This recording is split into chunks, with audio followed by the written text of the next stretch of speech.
Yulan was just a simple human mechanic. He lived on the edge of a broken alien colony, where ships came to be repaired and wars never really ended. Smoke filled the skies, and every few hours, distant bombs reminded everyone that peace was a lie.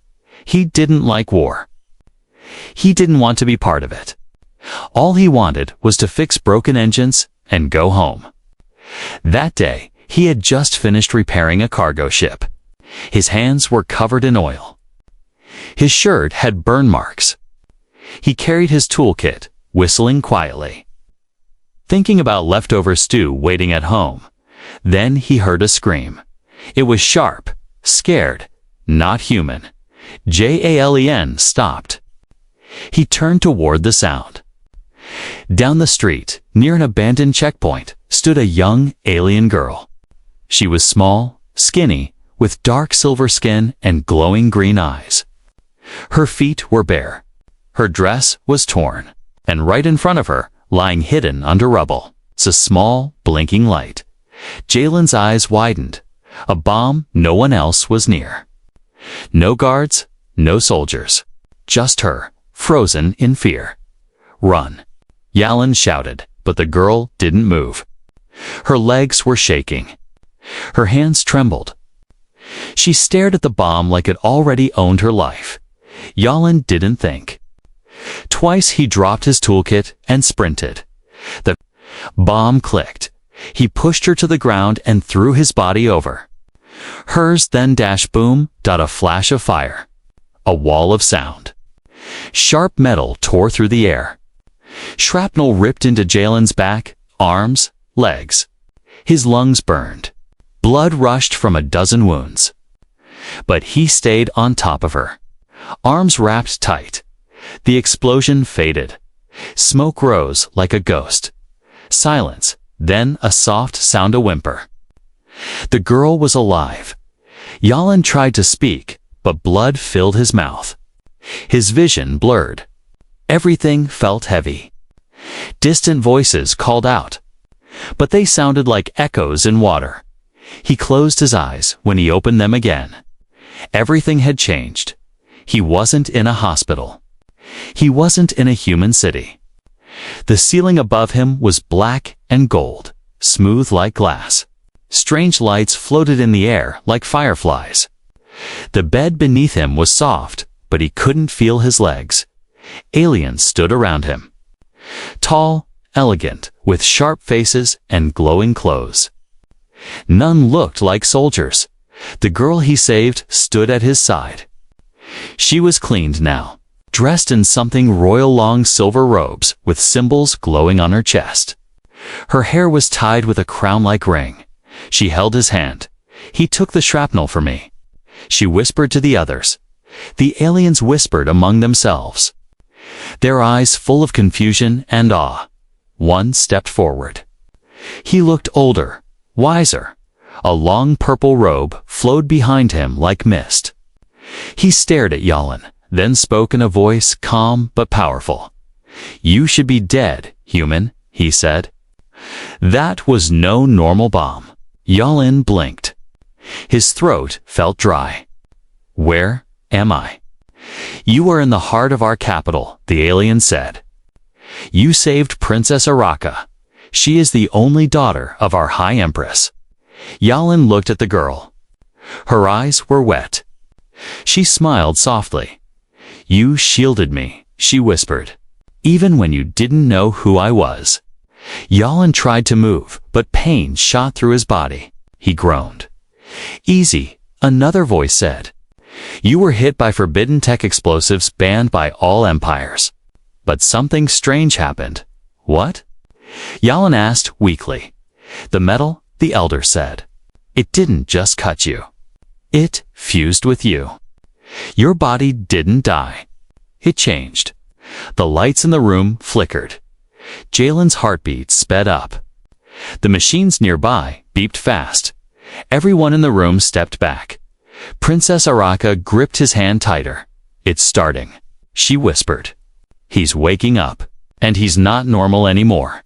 Yalen didn't sleep again after that. He was awake, but nothing felt real. The bed was too soft. The walls shimmered like liquid metal. The air smelled like flowers and burning wires at the same time. This wasn't a human hospital.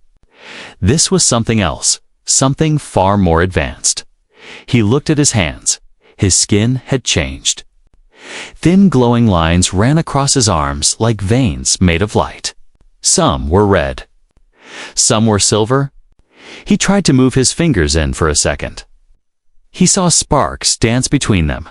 A quiet gasp came from the corner of the room. Princess Araka was watching him again. But this time, she wasn't alone.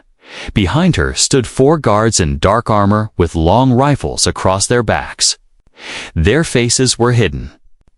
They weren't there to protect her. They were there to watch him. "You're awake," Araka said gently.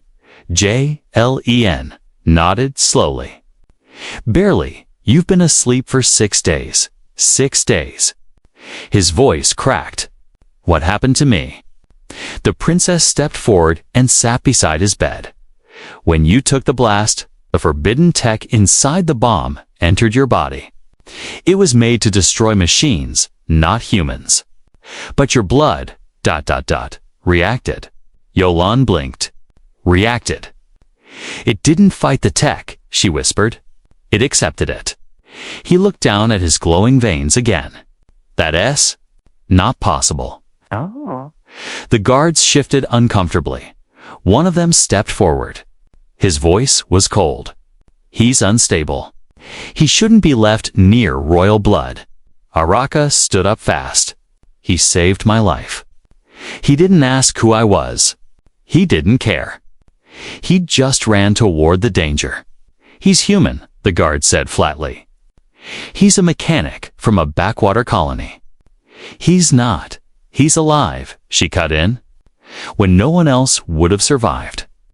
The room went quiet. Yalan tried to sit up, but the pain held him down. "Look, I didn't save you to be a hero. I saw someone in danger. That's all." Araka looked at him like no one ever had before. Her eyes weren't full of pity or fear. They were full of something deeper, like she was searching for a reason to believe in something again. "You don't understand," she said softly. "You didn't just save me. You stopped a war." Yalan froze. "What are you talking about?" "The bomb was meant to kill me. If it had worked, my mother would have blamed the other empire. Millions would have died." He stared at her in shock. "You were just walking by, and you changed everything." The glowing lines on his arms pulsed. "I'm no soldier," he said. "I'm not ready for this." Araka gave a sad smile. "No one ever is." Later that day, they moved him. He was placed in a floating chamber that carried him through wide golden halls. He saw alien nobles bowing to Araka, but glaring at him. Whispers followed him like shadows. "That's the human. He fused with the tech. They say machines shut down when he gets near." They arrived at a round chamber filled with scientists. Strange machines surrounded a platform. They helped Yalan step onto it. "Hold still," one said. Lights scanned his body. Holograms flickered in the air. One of the scientists gasped. "His cells are ... broadcasting. He's interfering with our systems. Look, every device within 10 meters is losing connection."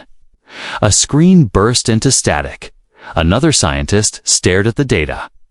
His body absorbed the anti-tech energy. "He doesn't destroy machines, he silences them." "What does that mean?" Yalan asked. The room grew quiet. "It means," said one elder, "you are a threat to any army that relies on technology." A silence fell. Heavy final. Jan looked at Araka. "I didn't ask for this." "I know," she said. "But now you have it." He stepped off the platform, barely keeping balance. "What do I do now?" The guards moved forward, unsure. One even raised his weapon, but Araka stepped between them and Yalan. "He belongs with me," she said. The guards didn't move. Yalan looked at her. confused. "Why are you helping me?" She turned to him slowly. "Because you're the only one who didn't treat me like a princess. You treated me like a person. And because of that, ... You're not just a survivor, Yalin." She stepped closer. "You're a symbol now." Jelane's heart pounded. He didn't know what path lay ahead, but whatever it was, it had already begun. Jalen stood in front of a tall mirror. Silent, he didn't recognize the man staring back. His chest, arms, and shoulders were covered in strange, glowing lines. Not like burns. Not like wounds. They looked ... designed, like alien circuits under his skin, pulsing softly in blue and silver. They moved faintly with every heartbeat, as if alive. He raised a hand slowly. A spark of energy danced between his fingers again. He wasn't just a man anymore. He was something else. The door behind him opened with a low hum. Princess Araka entered, dressed not in royal clothes this time, but a simple white robe. No crown, no guards.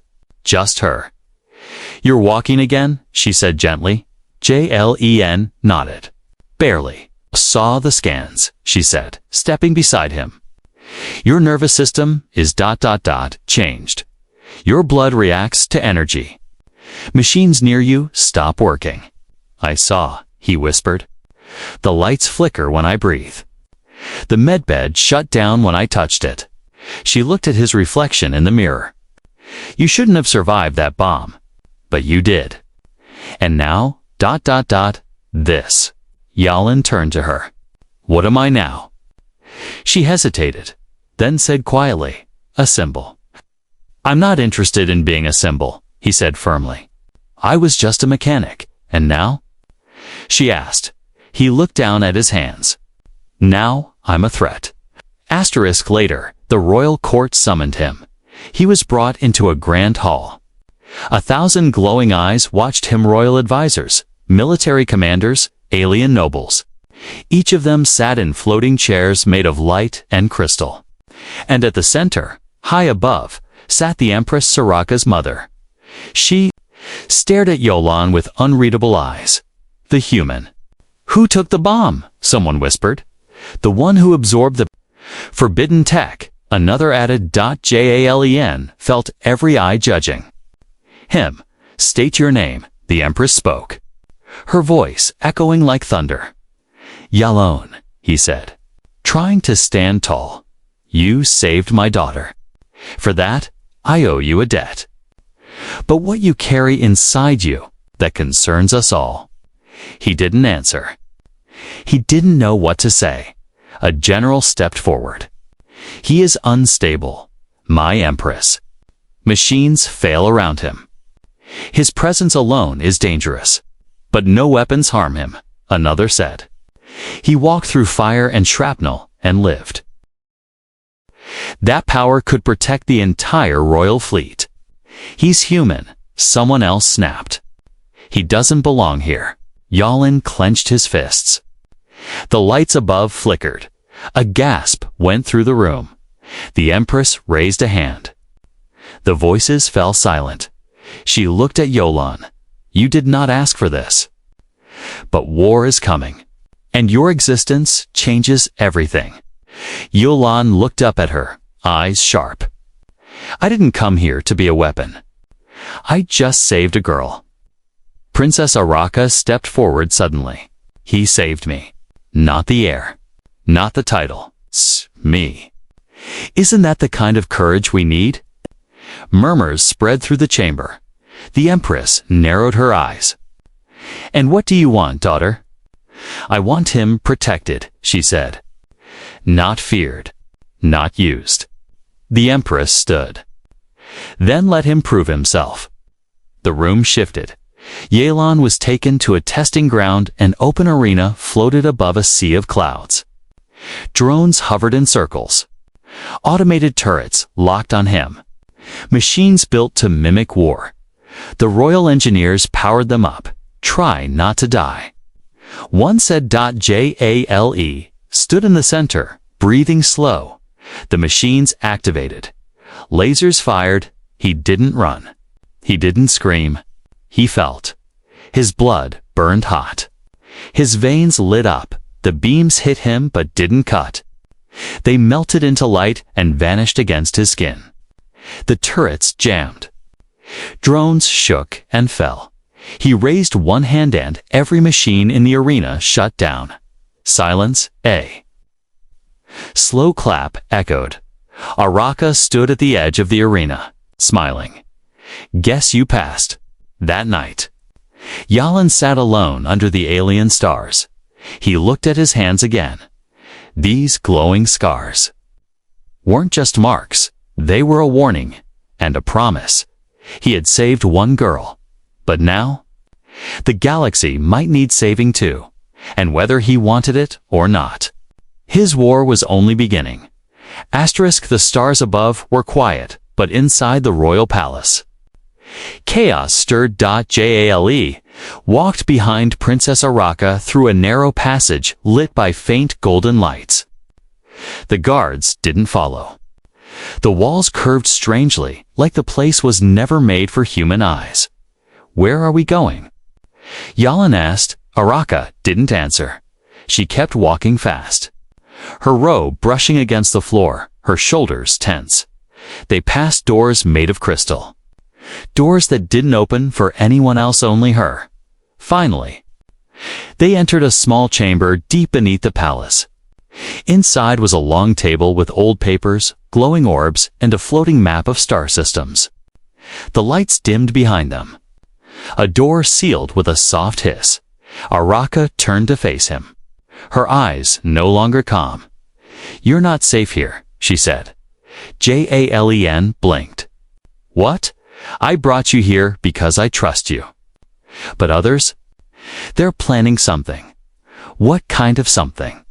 He asked. She stepped closer and touched a button on the table. A small hologram appeared. It showed him Yalan tied down, machines poking at his skin, weapons testing his body. This is a classified royal project, she said. They want to study you, break you apart, learn how the tech inside you works. Yalan stared at the image, heart pounding. They want to use you, she continued, as a blueprint, a living weapon to win the war. Yalan stepped back. I saved you. I didn't sign up for this. I know, Araka said. That's why I brought you here.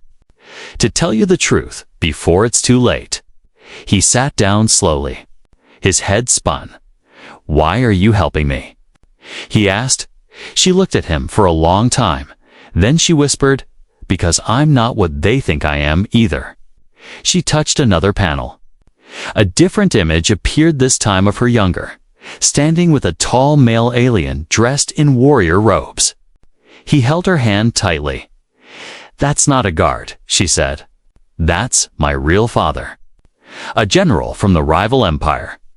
He and my mother, our empress, had a secret bond. I was born to both bloodlines. Yalan stared. But that means I'm the key to peace, she said. But only if I stay hidden. If anyone finds out, both sides will say I'm a traitor. Some already suspect. And the bomb. She nodded. Someone in this palace tried to kill me before the truth came out. They don't want peace. They want war. Jalen's hands clenched. So they planted the bomb. And I got in the way. You were never supposed to be there, she whispered. But you were. And now they see you as part of the threat. He stood, angry now. Then why did they test me in public? To control the story, she said. If they can make you look like a weapon under their command, the people won't ask questions. Yalan stared at the glowing veins in his hands. And if I refuse? They'll lock you away, Araka said quietly. Or worse. Silence filled the room. I can help you escape, she said suddenly. Tonight, I'll get you to the outer colony. You can disappear. Yalan looked up at her, eyes steady. And what about you? She hesitated. I'll stay. Keep the attention on me. That's not fair. She smiled softly. Neither is war. Outside, the palace was quiet, but too quiet. As they left the hidden chamber, Yalin noticed shadows moving above them. Footsteps where none should be. He whispered, "Someone's following." Araka didn't flinch. "I know." They turned a corner, and 3 guards stepped into view, weapons raised. "Stop," one of them said. "Step away from the human." "He's under my protection," Araka said calmly. "By whose order?" "Mine. We don't take orders from liars," the guard growled. Yalin stepped forward. "You'll have to go through me." A strange light flickered in the air. The guards' weapons jammed just like before. The guards froze, their rifles making clicking sounds. "He's doing it again," one shouted. Araka grabbed Jalen's hand. "Run." They ran down the corridor, alarms beginning to sound behind them. The palace lit up in red. "You weren't wrong," Yalin said, breathing hard. "They do want me gone." She pulled him into a secret lift. "Then we'll make them regret it." As the lift rose toward the hangar deck, Yalin looked at Herthus Princess, who had lied to everyone, risked everything, and stood by him anyway. "I don't know what I'm becoming," he said quietly. "You're becoming exactly what they're afraid of," she replied. "And that means you're the only one who can stop what's coming next." The lift doors opened, and the war for the truth had officially begun. Asterisk. The sky above the capital turned blood red. Sirens echoed across the city towers. Hover ships screamed through the clouds. From the palace's tallest spire, the Empress's voice rang out across every screen. Every speaker, every soul. The human known as Yolan has stolen royal data and assaulted palace guards. He is to be captured alive and returned immediately. This is not a request. This is law. Yolan stared at the broadcast in shock from the dark cargo bay of a stolen skimmer. The ship shook as it climbed into the outer atmosphere. "I didn't steal anything," he muttered. Princess Araka stood beside him, hands tight on the controls. "They don't care. They just need a reason. A reason to what? To turn the entire empire against you." Jalen's pulse raced. "So, I'm a criminal now." She looked at him, sadness in her eyes. "No. You're a threat they can't control. That makes you worse than a criminal. It makes you a weapon they don't own." The ship shuddered again. Explosions flashed behind them. Interceptor ships were closing in. "They're targeting the engine," Araka said. "They want us grounded." Yalin moved to the back and ripped open a panel. "Let me try something." She glanced over her shoulder. "Do you even know what you're doing?" "No," he admitted, "but the tech in my body reacts to energy systems. If I can pulse it through the ship's core, maybe I can shut them out, or overload the entire engine," she warned. "Then, let's hope I've got the spark and not the fire." Yolan gripped the wires and focused. His heart pounded, the glowing lines on his arms lit up, brighter than ever. He closed his eyes and pushed. A burst of energy flowed from his hands into the ship. The lights flickered. Panels rebooted. Outside, 2 of the chasing ships lost control and spiraled away. The skimmer shot forward like a bullet. They lost tracking. Araka shouted, "We're in the clear." Yalin collapsed to one knee, smoke rising from his palms. That ... worked better than expected, he groaned. She helped him up, her voice full of awe. "You're not just fused with tech. You're becoming part of it." He looked at her, breathing hard. "Then we better use it before it uses me." They landed on a distant moon, one forgotten by most. An old human outpost still stood there, broken, half buried in sand. No guards, no cameras. Just dust, wind, and silence. They hid the ship inside a rusted hangar and entered the base. Inside were faded earth slags, broken tools, and bunk beds once used by workers who'd long since disappeared. This place was abandoned during the mining collapse, Yalan said. No one will find us here. Not for a while. But peace didn't last long. By nightfall, the stars lit up with more than just moonlight. Massive ships hovered in orbit, casting shadows across the land. The Empire had found them. From a small radio, Araka listened to an incoming signal. "This is High Commander Varen of the Galactic Empire," the voice said. "Human subject Yalon is to be surrendered immediately. He is classified as a Class S living weapon under Code Red Treaty. You have 1 hour to comply." Yalon stared at the sky. "I saved their princess," he whispered. "Now they want to lock me in a cage." Araka stood beside him. "No, Yalan, they don't want to cage you. They want to copy you." He turned to her slowly. "They'll tear you apart to figure out how you work," she said, voice low. "And when they do, they'll build an army of men like you. Machines that bleed. Weapons that think." He closed his eyes. He could still feel the metal inside him, buzzing, growing louder each day.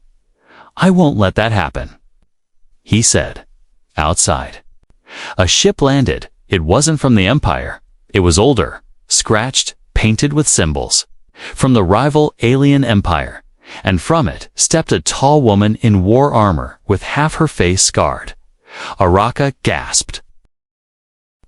"General Alasia," she whispered. "My father's sister.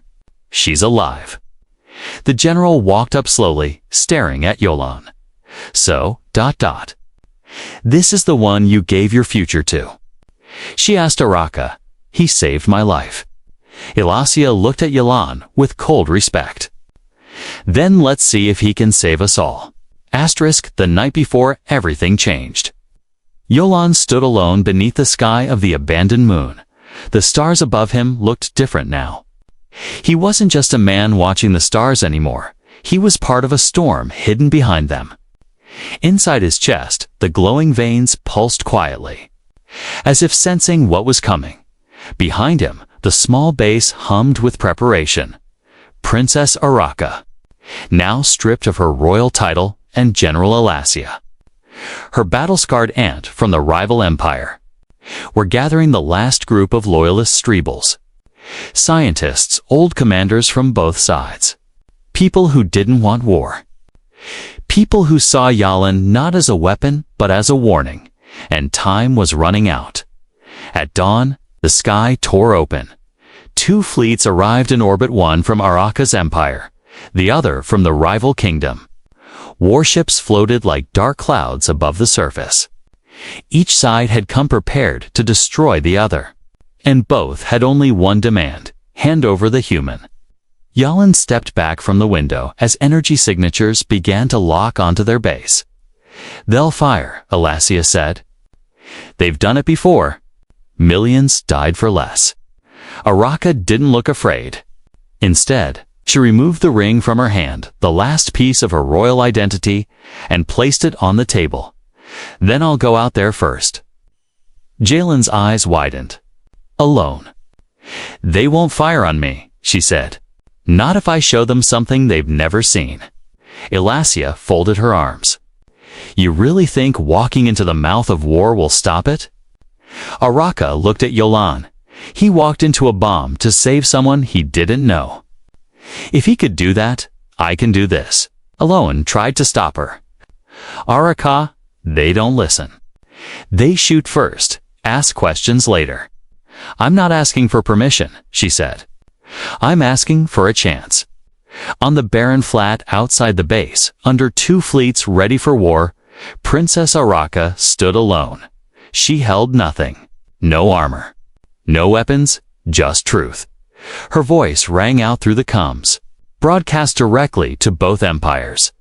"This is Princess Araka, daughter of the Empress, and daughter of the enemy general you never knew about." Gasps rippled across both fleets. "I stand here not as a soldier, not as a spy, not as a traitor, but as the only one who still believes peace is possible. She stepped forward, closer to the invisible line where fire could fall from the sky at any second. The man you're hunting, the human you fear, he saved me. He didn't ask who I was. He didn't care where I came from. He just saw someone in danger and ran toward it. A moment of silence. Then she added, louder this time, if you attack him, you are no longer protecting your people. You are destroying the last hope you have to stop this war. The sky shimmered. Warships began to move, and then he stepped out behind her. Jalen, glowing veins pulsing through his arms, sparks of energy trailing from his fingertips. The air around him shifted. The ground beneath him shook faintly. One fleet moved its targeting systems onto him, but he raised his hands, moping, empty. I didn't come here to fight, he said. His voice was steady, but loud. I came here because I thought someone needed saving. I didn't know that someone would be an entire galaxy. A hush swept through the communication channels. JLE took another step. Machines in the sky began glitching. Ships shuddered. You call me a weapon. I'm not. But if you keep pushing, if you fire on high, will become one. Araka turned slightly to him.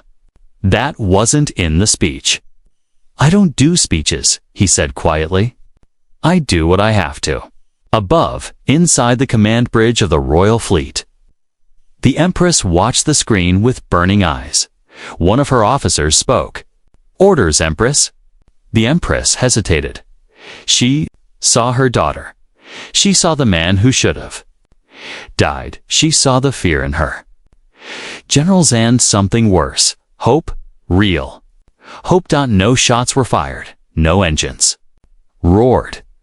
Both fleets slowly powered down weapons. Princess Araka stood tall. Jalen stood beside her.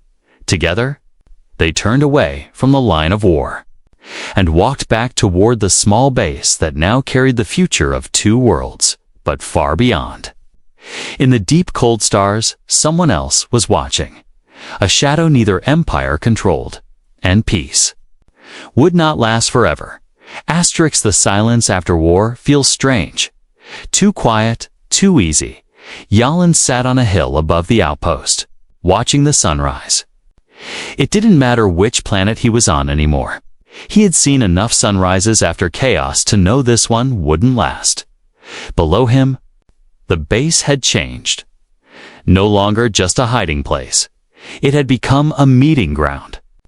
Engineers from both empires now walked side by side. Messages were exchanged.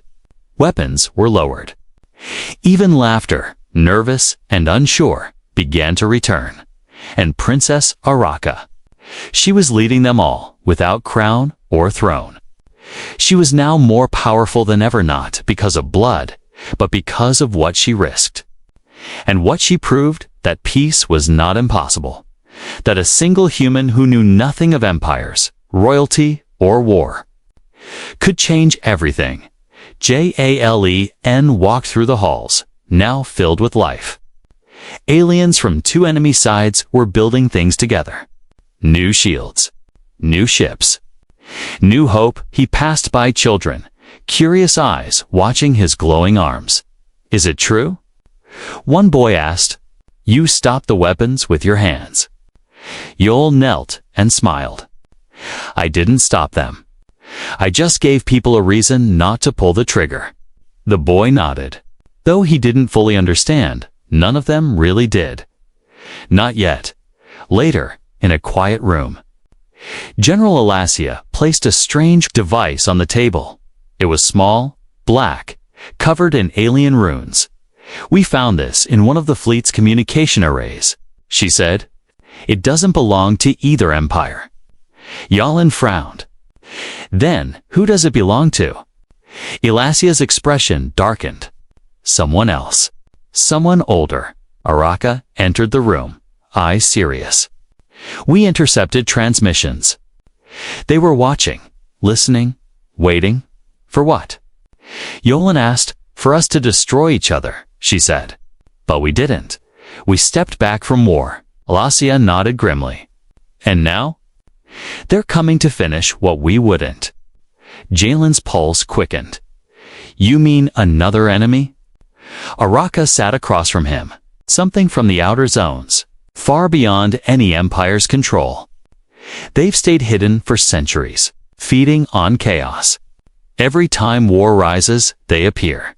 But we stopped the war, Yolan said. And now you've changed the game, Alasia replied. Now they see you as the problem. That night the stars flickered, but not from explosions, from shadows. Large ships, unlike anything Yalan had ever seen, appeared at the edge of the system. No warnings. No demands. No signals, just a quiet hum. And then silence.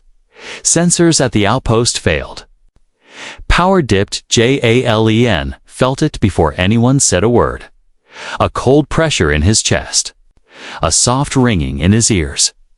The tech inside me, he whispered. It's reacting. Araka touched his arm. To what? To them. Next day, a message arrived. It wasn't words, it was a memory. A projection of thousands of worlds burning. All civilizations reduced to ash. A voice followed, low and ancient. You delayed what must happen. But we are coming. And no one will remember your peace. Yolan stood in front of the crowd that had once feared him. Now looking to him for answers, I didn't survive a bomb too.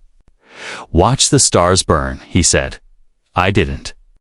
Take metal through my heart to hide from shadows. He looked at Araka, and I didn't save one. Girl, just to lose billions more. Preparations began. But this time, both empires worked together. Ships that once flew with rival banners now shared a single symbol, a glowing mark, shaped like a human hand and an alien star. Intertwined, they called it the Alliance of the Scar, named after the scars on Jalen's skin, named after the pain that led to peace. And though war was on the horizon again, this one was different. It was not driven by pride, not by greed, but by the will to protect something fragile and beautiful, something worth saving. Jalen stood one last time beside Araka on the deck of a new ship, larger than any vessel either side had ever made, built in silence, forged in trust. You started all of this, she said softly, without knowing what it would become. Yolan looked ahead, toward the stars. No, he said. I didn't start it. I just refused to let one girl die alone. And somewhere, far beyond the edge of any known system, a dark fleet waited. But this time, the galaxy wouldn't fight alone because one man once ran into a blast, because one human bled. So an alien could live. And because the explosion that was meant to kill echoed across the stars as a call for something greater. Hope.